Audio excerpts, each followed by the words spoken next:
Just the holes are there. We'll put in new clips anyway, so it doesn't really matter. Then across the bottom of this, you can see there's still, you gotta take these out for the old race support. You can see what's left of it, which is pretty much nothing, just junk.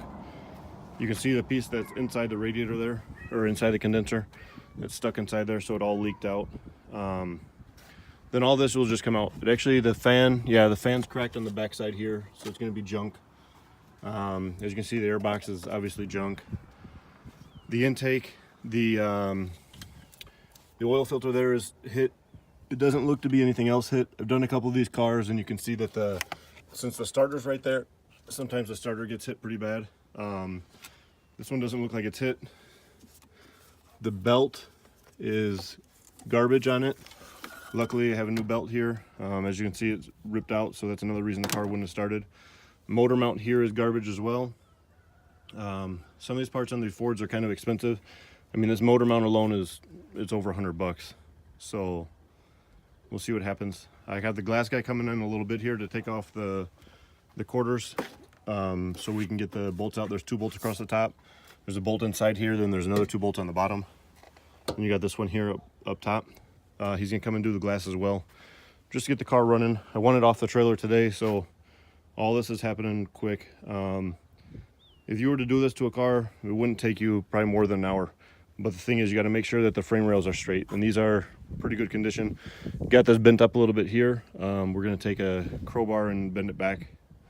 Then we'll take the other rebar and try attaching it right now, see what it looks like. Off the radiator, just already took the bottom air dam off. Really good condition, so we'll be able to use that piece again. The rest of this is all just junk. Can't use any of it, so I wouldn't recommend ever trying to keep any of it. It just goes to waste. You'll just be wasting more time trying to fix the piece, because I've done that too on the other stuff.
There it is.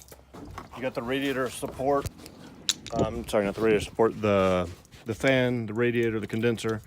The radiator appears to still have some liquid in it, but since we got replacements for everything, it's all junk. So we'll just go over here, sit in the junk pile with the rest of the radiators. I have to come and take a couple of the parts off. There's the rest of the radiators. I have to come and take a couple of the parts off. This little stopper here we'll take off. That's about it. Nothing. Oh, the little thing on the side of the condenser there we're going to take off. So you can see the radiator is still good, but I wouldn't use it. It's still holding all the fluid in it. So then we'll come back over here, see the mess. Now you can see it really good. You can see the, here you go, you got the oil filter bad. Now you can see the real cracks in the, right there. You got all this is all broken across. But that's all parts that can be replaced really easily. Got the line here, the pickup line, that goes down to the bottom of the box there. We'll replace that in a couple minutes here. First things first, we're going to try bending this back, and then we'll take off the intake. The intake just has a bunch of screws in it. You can see them right there. Just a long extension, number 10, and then they'll just all come off.